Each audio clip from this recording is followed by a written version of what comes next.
Hello everyone. अभी कुछ ही देर पहले मैंने आप सभी को न्यूज दी थी कि मध्य प्रदेश के अंदर ग्रुप 2 सब ग्रुप 3 के अंदर एई की और जेई की वैकेंसीज आने वाली हैं और इसका जो फॉर्म भरने का टाइम है ये 29 अक्टूबर से स्टार्ट हो रहा है। तो आज ही के दिन इन्होंने फुल नोटिफिकेशन भी रिलीज कर दिया है। इस वीडियो में मैं पूरी के पूरे नोटिफिकेशन के अंदर कितनी सारी वैकेंसीज हैं वो सारी की सारी डिटेल आप लोगों के लिए लेकर आया हूं। बहुत ज्यादा मेहनत लगी है भाई। 111 पन्ने का नोटिफिकेशन है, उसमें से 98 पोस्ट कोड हैं, उसमें से मैंने पूरा का पूरा 2 घंटे तक बैठ के छांटा है कि भाई किस किस पर कौन कौन बच्चा एलिजिबल है और किस ब्रांच की कितनी पोस्ट है। वो सारा का सारा डेटा इस वीडियो में मैं बताने वाला हूं। तो देखिए दोस्तों, आप देख सकते हैं ये आज ही के दिन आया है। 29 अक्टूबर से आपके फॉर्म भरना स्टार्ट हो रहे हैं और फाइनली 12 नवंबर तक आप लोग फॉर्म्स भर सकेंगे। जो एग्जामिनेशन की डेट है वो भी इन लोगों ने ऑलरेडी बता दी है। 13 दिसंबर को आप सभी का एग्जाम होने वाला है, लगभग 2 महीने के बाद। जो भी पोस्ट है वो ए की पोस्ट है ना। तो चलिए देखते हैं आगे।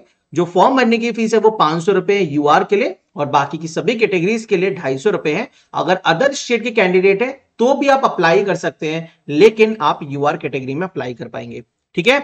तो देखिए दोस्तों, यहां पर जो एज लिमिट है एमपी के अंदर उसकी कोई दिक्कत है ही नहीं। 40 साल एज लिमिट रहती है। 1 जनवरी 2025 को कट ऑफ डेट है, तो कोई मतलब नहीं, 40 साल तक आराम से अप्लाई कर सकते हैं। यूआर की एज लिमिट है ये 40 ईयर्स।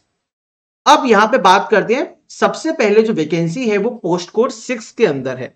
अब इसके अंदर सहायक यंत्री सिविल की वैकेंसी है टोटल 15, जिसमें एलिजिबिलिटी बताया गया सहायक यंत्री बोले तो असिस्टेंट इंजीनियर ए लेवल की 56,100 बेसिक के साथ लेवल 12 लिखते हैं इसको एमपी के अंदर।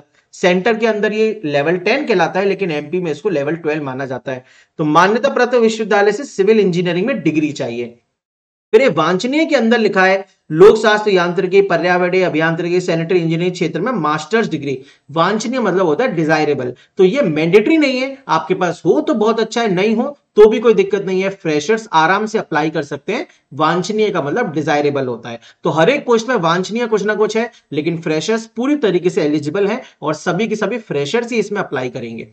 अब आप इलेक्ट्रिकल की देखोगे तो पोस्ट कोड 7 में सहायक यंत्री विद्युत की एक पोस्ट है यूआर के लिए, है ना। इसमें भी भाई इलेक्ट्रिकल इंजीनियरिंग में डिग्री चाहिए।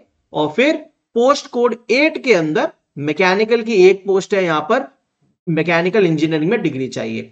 अब ऐसे बहुत सारे पोस्ट कोड हैं जिनके अंदर अब और वैकेंसीज ऐड हुई हैं।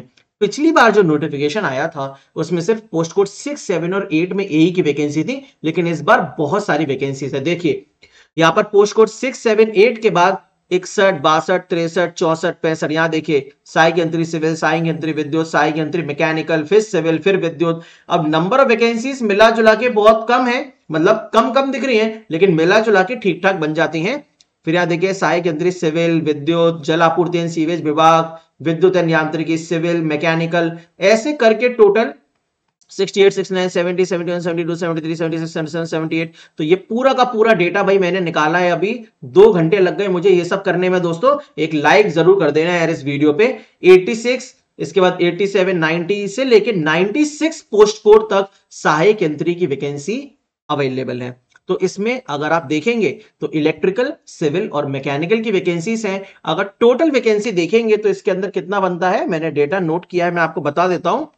ये देखिए टोटल वैकेंसी आप देखोगे तो सिविल की कितनी है, ए सिविल की जो टोटल वैकेंसीज हैं वो 61 है। ए इलेक्ट्रिकल की जो टोटल वैकेंसीज हैं वो 7 है और ए मैकेनिकल की जो टोटल वैकेंसीज हैं वो भी 7 है। और इसके बाद ए ई एंड एम जिस पर दोनों की दोनों एलिजिबल है, इलेक्ट्रिकल मैकेनिकल, ये 2 हैं।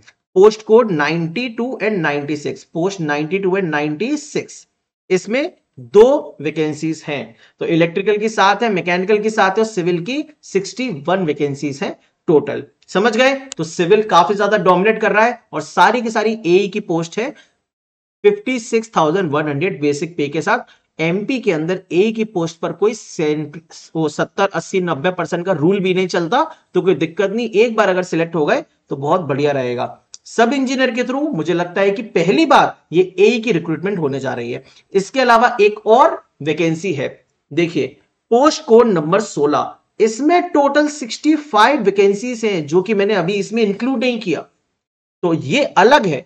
65 वैकेंसीज पोस्ट कोड 16 के अंदर, जिसकी एलिजिबिलिटी कितनी है, किसी मान्यता प्राप्त विश्वविद्यालय से स्नातक उपाधि जिसमें भौतिक विषय हो, अथवा या फिर किसी मान्यता प्राप्त विश्वविद्यालय में इंजीनियरिंग में स्नातक बीई तथा हिंदी बोलने पढ़ने एवं लिखने में समर्थ हो। लास्ट टाइम जब नोटिफिकेशन आया था ना, तो इसके अंदर जो एलिजिबिलिटी थी वो डिप्लोमा थी, लेकिन अब इस एलिजिबिलिटी को चेंज करके दोस्तों इन लोगों ने बीई कर दिया है, और लेवल 7 ये कह रहे हैं 28,700। तो इसके अंदर अब सिर्फ और सिर्फ बीई वाले अप्लाई कर पाएंगे। जब डिप्लोमा लिखा रहता है तो उसके ऊपर हायर पोस्ट वाले अप्लाई कर सकते हैं, मतलब डिप्लोमा के बेसिस पर बीटेक वाले अप्लाई कर सकते हैं, लेकिन यहां पर स्नातक लिखा हुआ है, बीई लिखा हुआ है, तो इसमें डिप्लोमा वाले अब अप्लाई नहीं कर सकते। तो इस पूरी की पूरी रिक्रूटमेंट में डिप्लोमा की मुझे इलेक्ट्रिकल सिविल मैकेनिकल की कोई भी वैकेंसी नहीं मिली। ए की सिविल की वैकेंसी है, इलेक्ट्रिकल की, मैकेनिकल की, और एक ये है लेवल 7 की, जिसमें टोटल 65 वैकेंसी है और कोई भी ब्रांच का स्टूडेंट इसमें अप्लाई कर सकता है। ठीक है, चलिए इसके अलावा ये कुछ सिविल की 3 ईयर एक्सपीरियंस वाली भी वैकेंसी है, 3 वैकेंसी है, पोस्ट कोड 25, और इसके अलावा पोस्ट कोड 56 में ये कंप्यूटर सहायक प्रोग्रामर की 2 वैकेंसी है, मतलब बीई कंप्यूटर साइंस वाले की। ठीक है, ये सारे के सारे सेंटर्स रहेंगे मध्य प्रदेश के अंदर, भोपाल, इंदौर, सागर, रीवा, जबलपुर, सतना, खंडवा, सीधी, नीमच, रतलाम, उज्जैन, यहां पर पेपर होगा। और एग्जामिनेशन का पैटर्न 200 मार्क्स का है, ये सामने लिखा हुआ है कि किस किस सब्जेक्ट से कितने क्वेश्चन आएंगे। जीएस और एप्टीट्यूड से 15-15, बाकी सब से 14-14 क्वेश्चन करके, और 100 क्वेश्चन टेक्निकल में, टोटल 200 क्वेश्चन आते हैं। सब इंजीनियर के अंदर जितने भी प्रीवियस ईयर पेपर अभी तक हुए हैं, सभी ब्रांचेस के पेपर मेरे एप्लीकेशन पर अवेलेबल है। आप मेरा ऐप डाउनलोड करके फ्री मटेरियल के सेक्शन में जाइएगा, सारे प्रीवियस ईयर पेपर आपको मिल जाएंगे। और अगर आप एक डिटेल वीडियो भी चाहते हैं, स्ट्रेटजी वीडियो, कि सर इसका एग्जाम का एक बार एनालिसिस करवा दीजिए और क्या इसमें आ सकता है वो बताइए, तो वो भी मैं आप सभी को बता दूंगा, क्योंकि पहली बार एई का पेपर होने जा रहा है व्यापम के थ्रू, तो क्वेश्चंस का लेवल भी थोड़ा सा अलग रहेगा। ठीक है, अगर वो वीडियो चाहते हैं तो जरूर बता दीजिएगा कमेंट्स में। और अगर ये वीडियो, ये मेहनत पसंद आई हो भाई, तो लाइक जरूर कर देना। फॉर्म लाइन 29 अक्टूबर से स्टार्ट हो रही है, 2 महीने में आपका एई का पेपर होने वाला है। ठीक है दोस्तों, मिलता हूं नेक्स्ट वीडियो में। Thank you.